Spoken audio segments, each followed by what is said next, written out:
Hey there, it's Tom Ryan, founder and CEO of ICR. Before we get into the next episode, I wanted to ask that you subscribe to the show. It'll help us get even more unique and interesting guests on the podcast and in turn continue to educate management teams and the growing ecosystem that creates value for fast-growing private and public companies. And while you're at it, head over to Apple Podcasts and leave us a 5-star rating. Very much appreciated. Prioritization is still something that challenges any CEO. So many of them have failed because they did too many things. The ones that have exceeded exceptionally are the ones that focused on one thing and did it better than anybody else. Building a successful business often boils down to one brilliant idea executed flawlessly. That idea becomes the foundation for the breakthrough moments that shape industries. So I think just working with a team and just being maniacally focused on our mission, focused on one thing and doing that better than anybody else, and doing it when no one else is looking consistently is the key to great companies, in my opinion. Being a public company can be hard. Small missteps can have outsized consequences. I'm Tom Ryan, founder and CEO of ICR, and over the last 25 years, we've helped thousands of companies understand and navigate the stock market and the media. We'll demystify these and other increasingly complex stakeholder groups so you can focus on what you do best, building your company and unlocking your true potential. This is Welcome to the Arena from ICR. We're all good at spotting problems, those things that can eat up our time, slow us down, and drive us crazy. But how many of us can turn those problems into solutions that change the game for an entire industry? Today's guest did. He saw something broken, then fixed it better than anyone else. That's how he got ahead. And by mastering the ability to adapt, evolve, and lead as the stakes grew, he stayed ahead too. Today we're sitting down with Ken Collier, the founder and CEO of Octus, a credit intelligence and data provider for the world's leading buy-side firms, investment banks, law firms, and advisory firms. He came by his expertise in high-yield distressed debt with experience as a research analyst at firms like Millennium Partners, Catalyst Investment Management, Assurant Asset Management, and Babson Capital. Ken is a passionate innovator in data science and generative AI and has pushed Octus to the forefront of these cutting-edge technologies. Let's enter the arena with Ken Collier.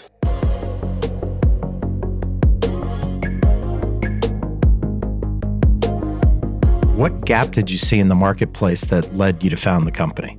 The principal source of information in distressed debt, where I started my career, investing in things like bankruptcies, is a system run by the U.S. government. It's called PACER, Public Access Court Electronic Records.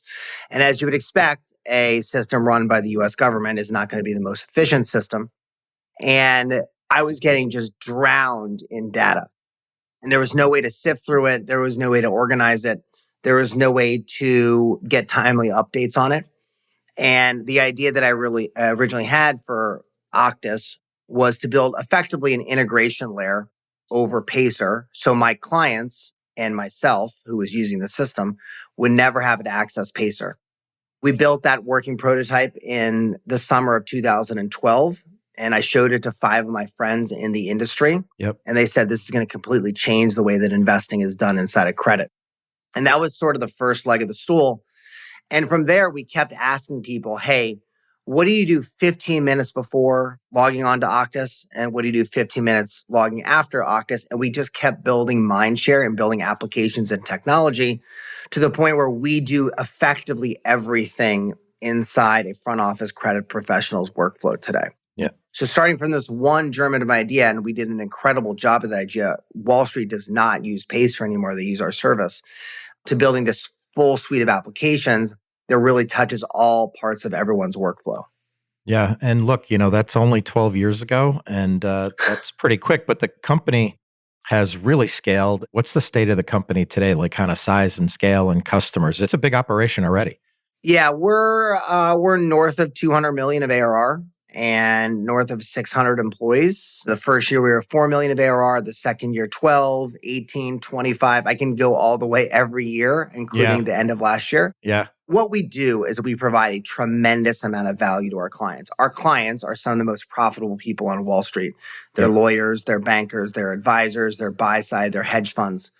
And our price point is a very, very small fraction of the value that they receive from the service. So we're writing on average about 250 stories a day, covering the entire global credit markets. Our stories touch many, many securities throughout the day. Many of the securities are traded. Many of those companies need advisory. And some of these mandates, let's say from a lawyer or a banker, could be tens to hundreds of millions of dollars. One trade could cost a bank 30, 40, $50 million. And we take a very, very small fraction of that. So what we try to do is provide a tremendous amount of value to our clients, and we take a very, very small sliver of that. How would you describe like the competitive set? Like what's your biggest point of differentiation? It sounds to me like you were out of the gate way before anybody else. Like what's the industry like for people who don't know?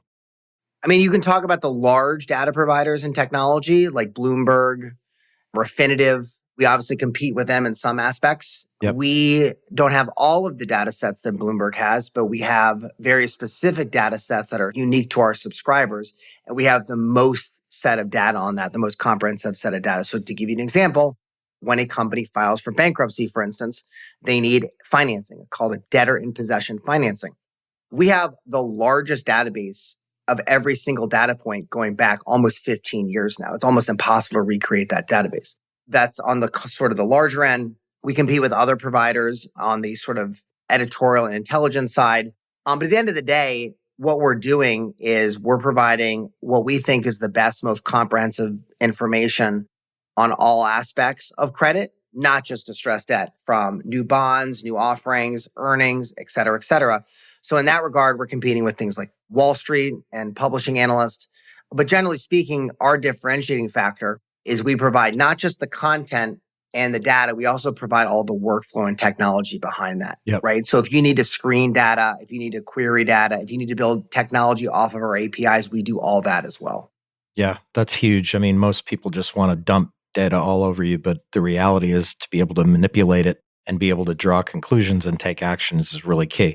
Now, despite that competitive set, I have to think the total addressable market for you guys is huge. Can you kind of talk about how you view the, your TAM and, you look out 5 or 10 years, it would seem to me that there's a tremendous amount of runway for Octus. Yeah. So Bloomberg is probably 10 billion of revenue. CapIQ, which is owned by S&P, which is another big data provider in the technology space, about 1.5 billion of revenue. FactSet is probably another 1.5 billion of revenue and probably close to 2 billion of revenue. So right there, the three largest providers are $13.5, $14 billion of revenue. There is nothing stopping us from 10xing where we're at today. The global credit markets are larger than the equity markets. We are the number one provider of information and data in the global credit markets. So we have a very, very, very long way to go. And as I alluded to, if you just look at our law firm clients, we have something like 90 of the top 100 law firms. Those law firms and those practices that we touch earn billions and billions and billions of revenue every year. Again, we want a very, very small fraction of that. And the global credit markets are getting much larger. The direct lending, private credit side has grown exponentially over the last 4 or 5 years. And we're the leading provider of information on the private credit markets as well. So at the end of the day, this is a growing market with large players that we're looking to not compete directly with or disintermediate, but more say, hey, we can do this just a lot better, a lot faster, a lot more comprehensively. And that is going to allow us to 10x the business from where we're at today. Yeah. And as you have grown, I know that you did a rebrand. The name Octus is relatively new. By the way, I love the name. It's really cool. Thank you. That can be like a really big and scary decision, like you kind of get traction and you're like, wow, should we change the brand identity and all of that? What led you to do that? And why was the old brand in your mind not creating the umbrella that you needed to kind of take this globally or go 10x from where you are today? I think there's two answers to that question. First, the company has changed quite dramatically. As I alluded to, we started doing just bankruptcies, covering distressed debt. We now cover everything inside of credit, from primary issuances to private credit to financings to earnings. Effectively everything inside sub-investment credit, we are covering. And so the previous name Reorg connotates bankruptcy, connotates distressed debt. The second reason is the industry has changed. When I started my business, there was 300 distressed debt hedge funds. Yeah. They don't really, there's a bunch still today, but many of those firms are now multi-strat asset managers. King Street Capital, one of the most storied distressed debt funds ever, they manage distressed debt assets, but they're also a huge CLO manager as well. So the company has changed in terms of what we cover, but the industry has changed as well. And we knew 4 or 5 years ago, this was coming our way and we needed to make this change just given the momentum of the business. And the name was extremely well received. I loved it. The first time I saw it, I knew it was going to be our name. So it's been an incredible journey. It was an amazing accomplishment last year for the company. Yeah, really cool. And speaking of kind of growth and the intelligence and data that you provide, you're obviously a finance person, as your background suggests, but were you always like a technologist? Like, did that come easy to you? Were you always kind of involved in technology? A little known fact about me is I actually went my first year in college as a computer science major. Oh, really? So I graduated with finance, but I started in computer science. So I know how to speak to engineers. I know the challenges that engineers face because I used to build code. The first edition of the legacy product, I hired a team that I worked alongside with and told them, this is how this should work. This is how the scraping technology should work. And so at the end of the day, I think I have this very weird, unique skill set of being a technologist that can speak to technologists, but also someone that is really passionate about distressed debt in the global credit markets. I'm just glad I took the opportunity to step on a limb and start the company. Yeah, cool. And, I started my company here a long time ago. Anybody who's created anything from nothing, I have a ton of respect for. What were the biggest challenges in the first 3 years? If you can kind of go turn the clock back, what were the biggest challenges for you? I think going from this person that ran assets at an asset manager and being able to kind of control my own destiny to building a team and delegating those responsibilities. And prioritization is still something that challenges any CEO. And I think when you first get started, you could do so many things. I work with many CEOs, sort of sub 25 million of ARR. And so many of them have failed because they did too many things. The ones that have exceeded exceptionally are the ones that focused on one thing and did it better than anybody else for the first 5 years. And then they did something else. So all we really did was distressed debt for the first 5 years. We did it in US, we did it in Europe, but all we really did was distressed debt. So I think one of the hardest things was just being focused. You want to jump to get revenue, et cetera, but just being maniacally focused on one thing and doing that better than anybody else and doing it when no one else is looking consistently is the key to great companies, in my opinion. So I think, working with a team and just being maniacally focused on our mission was some of the biggest challenges. And then you have the things that every startup has to deal with. I don't really believe in the concept of mistakes. It's either a learning lesson or a failure. Yeah. If you mess something up and you didn't learn from it, it's a failure. If you mess something up and you learn something from it, it's a learning opportunity. And you just have to grow from there. Yeah. I'm imagining early in your career, you're kind of sitting on your desk, you're doing your work, you're kind of going through all these investment opportunities. And now you have to build a team and manage a team, which is not the easiest transition, I don't think, for people. Describe your management style and kind of philosophy on how to manage people. To all my early employees that'll listen to this, I was a tyrant. I was a tyrant, and I will admit that. I was working hundreds of hours a week, focused on everything, micromanaging everything. You have to be crazy to start a company, and you have to be maniacal to start a company. And I think that evolved. In 2018, I got a coach, Dr. Jonathan Fader, and we really worked to try to figure out what the role of the CEO was. And the role of the CEO, in my opinion, is really categorized in 3 different things. One is to point people to the lighthouse. Where are we going as an organization? Where are we going as a team? That is effectively my job with the leadership team. Second is to give people resources, right? And those resources is not just money and capital and technology time. It's listening. It is enabling. It is coaching. It is validating. It is being there when they need you the most. And the third thing is to hold people accountable. So I set the vision, I give people resources, and I hold them accountable, right? And I think I was missing some of those pieces when I was a maniacal tyrant. I really work on trying to coach my team and listen to them and enable them and support them. Because my job, in essence, is to reduce friction for them. Yeah. I will ask them often, what blockers can I remove for you? Because as the CEO, and you can basically do what you need to do to get resources moving in the right direction.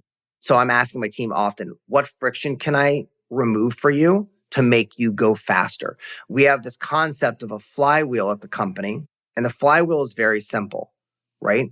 The more customers that we get, the more technology, data, and stories we can build, which allows us to charge higher prices and get more customers, and the flywheel just continues. Yeah. So my goal is to make that flywheel spin faster. My team effectuates that. If I can remove friction for them, I will do that.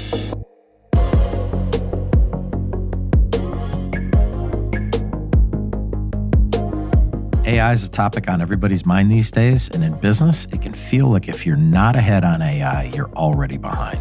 But at Octus, a quick glance at their website shows they've not only embraced AI, but have also taken a thoughtful approach to the questions and risks it brings. I asked Ken about his broader philosophy on AI and how it aligns with Octus's strategic vision for the future. We hired our first data scientist over 7 years ago now. So again, I think because of my technology background, I was able to kind of see that this was something that was really going to change the world. We were experimenting with OpenAI tools before anyone knew what ChatGPT was. So our first data science, and he built a team out, and we've expanded that team quite dramatically, obviously with just the innovations in the space. And I really view that we're not even in the first inning of this, right? I think we're still in the dugout, for lack of a better term. And the companies that are fully embracing AI will exist in 5 years. The companies that are not embracing AI will be dead in 5 years.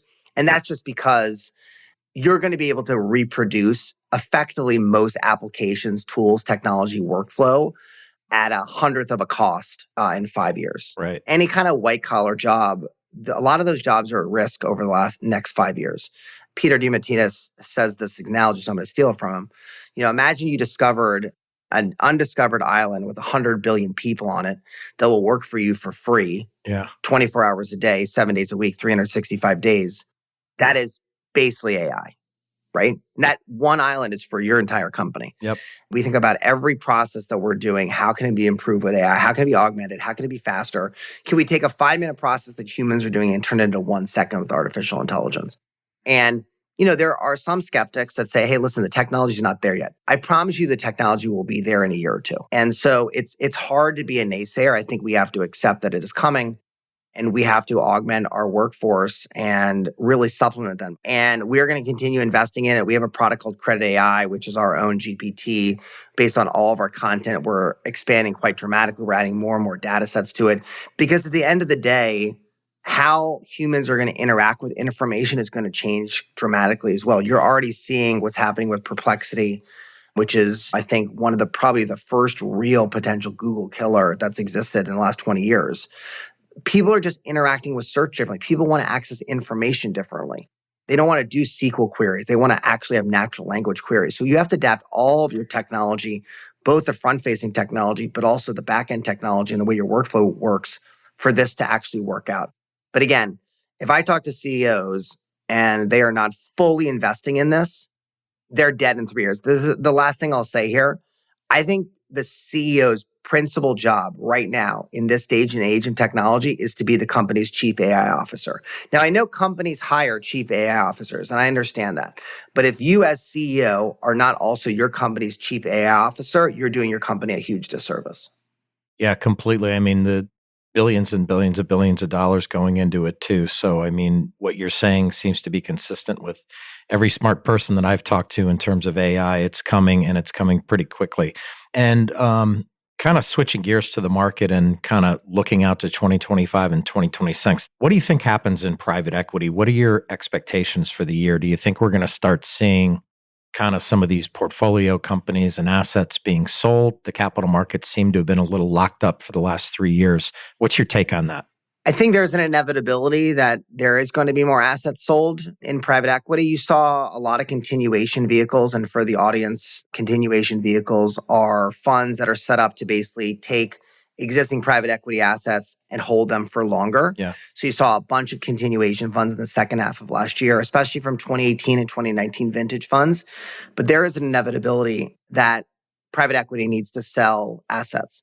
The term DPI is a lot more important than TVPI today. So how much your funds have actually distributed to you versus actually just held on their books. And I think the bid-ask spread between assets started 2024 probably at 25%. I think that's in the single digits right now.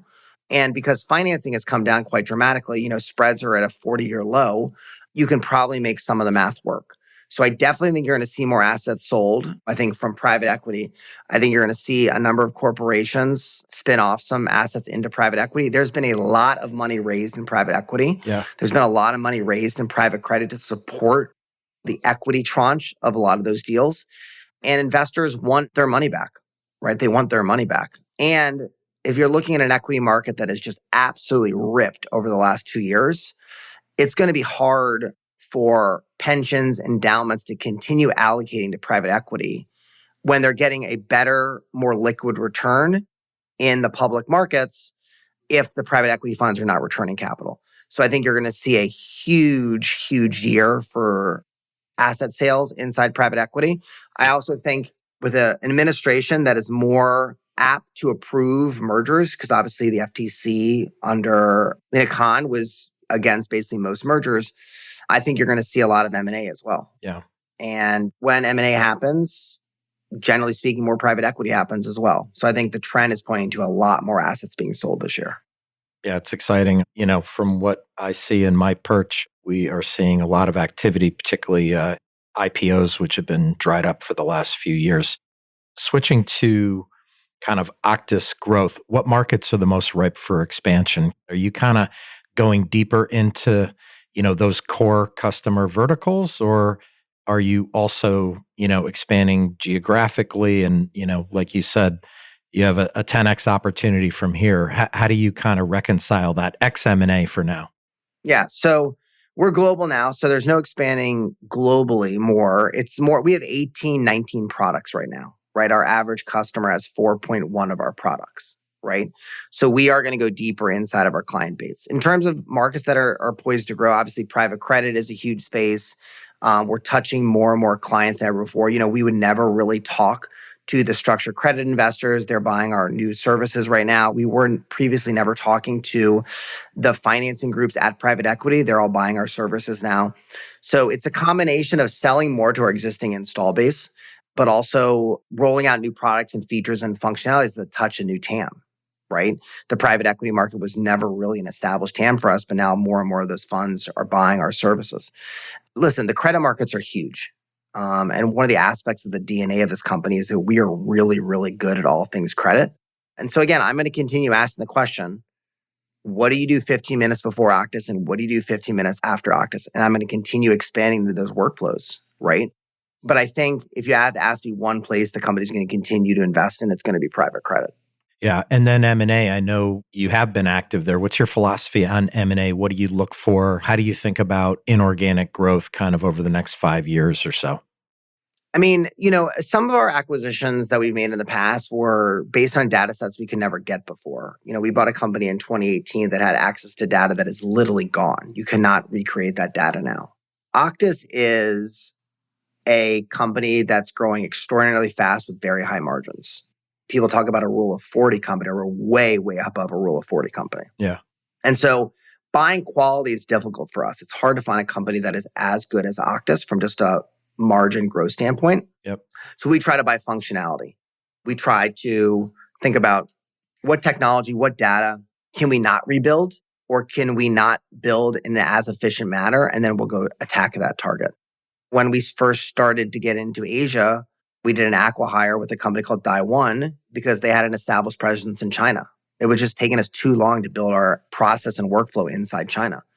And so For us, it's trying to acquire data that we can no longer get or build capabilities that is probably already been built. We have a 100-person commercial team, right? Yeah. Can we buy a company that has a really good technology but does not have a great go-to-market? Because we can bring you the customers, right? If you look at one of our latest acquisitions, we bought a company called Findox in December of 2022. And we've held that company for more than 2 years now. And, that company's probably 3x from where it was when we bought it, just in 2 years. And that's because they had amazing products, they had an amazing leadership team, and we had a huge go-to-market, right? And with a huge installed base of north of 750 customers, we can sell a lot of product into them. Well, listen, Kent, you've had a tremendous amount of success with a lot of runway to go. I know outside of Octus, you're interested in philanthropy and you have a foundation. I would love to give you the opportunity to talk about that, what your goals are there, and the impact you're trying to make. Yeah, so we established the Good Words Foundation in 2018. So Good Words' primary focus is nonprofit journalism. Journalism is what keeps power in check. And without a functioning journalistic regime, things could get very, very bad for societies. And so we set up new newsrooms. One of the places where there's been a huge drop in investment has been local journalism. So if you think about Albany in New York, for instance, you used to have 50 to 60 reporters in Albany covering what was happening in the state Senate. Now you got 5 to 10, right? Yeah. And journalism needs to exist for society to really, really work. And obviously, the business model of journalism and advertisement is under direct assault right now from many, many different areas. And so journalism is something that we support, and we're going to continue supporting for many years to come.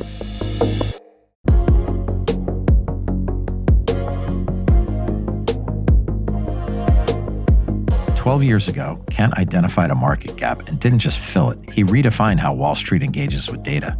By focusing on genuine need and delivering clearer, more actionable insights, he built an industry powerhouse that continues to set new standards in credit intelligence.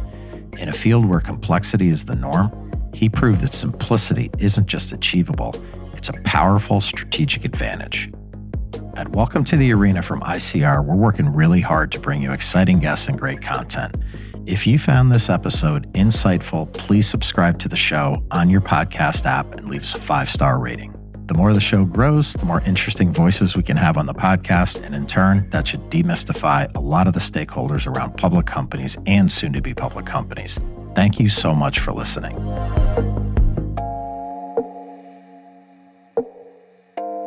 Thanks to Kent Collier for joining me on the show today. He's driving industry-wide change with Octus and consistently delivering exceptional value to his customers, all while pushing himself to continue growing as a leader. That's how you stay ahead as an industry pioneer. This is Tom Ryan. We'll see you next time back in the arena. References to specific stocks are not intended to be recommendations for specific trading behavior. Comments presented on this podcast are intended for informational and educational purposes only, and do not represent opinions or recommendations on whether to buy, sell, or hold shares of a particular stock. All investors are advised to conduct their own independent research into individual stocks before making a trading decision. In addition, investors are advised that past stock performance is no guarantee of future price performance.